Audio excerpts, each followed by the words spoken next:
സാന്ദ്രൻ ലുലു നാളത്തെ പ്രൊമോ റിവ്യൂലേക്ക് എല്ലാവർക്കും സ്വാഗതം. അങ്ങനെ നമ്മൾ പാവം ദേവിയാണെങ്കിൽ നമ്മൾ ഗോമതി ആണെങ്കിൽ നല്ല അടിക്കുകയൊക്കെ ചെയ്യുന്നുണ്ട് കേട്ടോ. മുടിക്കുത്തനെ പിടിച്ച് വലിക്കുകയും ഉപദ്രവിക്കുകയൊക്കെ ചെയ്യുന്നുണ്ട്. നമ്മളെ ഗോമതിയുടെ ദേഷ്യം എത്രയായിട്ട് അങ്ങോട്ട് തീരുന്നില്ല കേട്ടോ. ഇവർ കള്ളത്തരമൊക്കെ പറഞ്ഞ് കല്യാണമൊക്കെ നടത്തിയില്ലേ, ആ ഒരു ദേഷ്യമാണെങ്കിൽ എത്രയും നമ്മളെ ഗോമതിയുടെ മനസ്സിൽ നമുക്ക് തീർക്കാം, ദേവിയെടുത്ത് തീർക്കാൻ പറ്റും, അത്രത്തോളം തീർക്കുന്നുണ്ട് കേട്ടോ.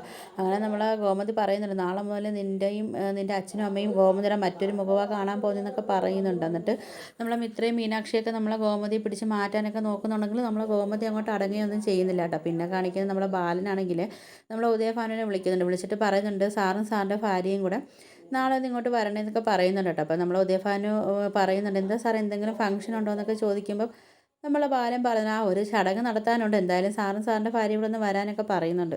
ഇത് കേൾക്കുന്ന സമയത്താണെങ്കിൽ നമ്മളെ ഉദയഭാനു ആണെങ്കിൽ ആകുന്ന ടെൻഷനൊക്കെ ആവുന്നുണ്ട് കേട്ടോ. അങ്ങനെ പിന്നെ നമ്മളെ ബാലനാണെങ്കിൽ ഫോൺ കട്ട് ചെയ്യുകയൊക്കെ ചെയ്യുന്നുണ്ട്. പിന്നെ നമ്മളെ ബാലനാണെങ്കിലും നമ്മളെ ഗോമതിയൊക്കെ ആണെങ്കിലും നമ്മൾ ആനന്ദിനെ ഒന്ന് സമാധാനപ്പെടുത്തുകയൊക്കെ ചെയ്യുന്നുണ്ട് കേട്ടോ. പിന്നെ കാണിക്കാൻ നമ്മളെ ദേവിയാണെങ്കിലും റൂമിലൊരു മൂലയിലിരുന്ന് ആകെ കരയും വയ്ക്കുകയൊക്കെ ചെയ്യുന്നുണ്ട് കേട്ടോ. അപ്പോൾ ഇതൊക്കെയാണ് പ്രൊമോ റിവ്യൂ ആയിട്ടൊക്കെ കാണിച്ചിരിക്കുന്നത്. അപ്പോൾ വീഡിയോസൊക്കെ ഇഷ്ടപ്പെട്ടാൽ ഒന്ന് ലൈക്ക് ചെയ്ത് ഷെയർ ചെയ്ത് സബ്സ്ക്രൈബ് ചെയ്ത് കൊള്ള ബെല്ലൈക്കൻ എനേബിൾ ചെയ്തൊന്ന് സപ്പോർട്ട് ചെയ്യണേ.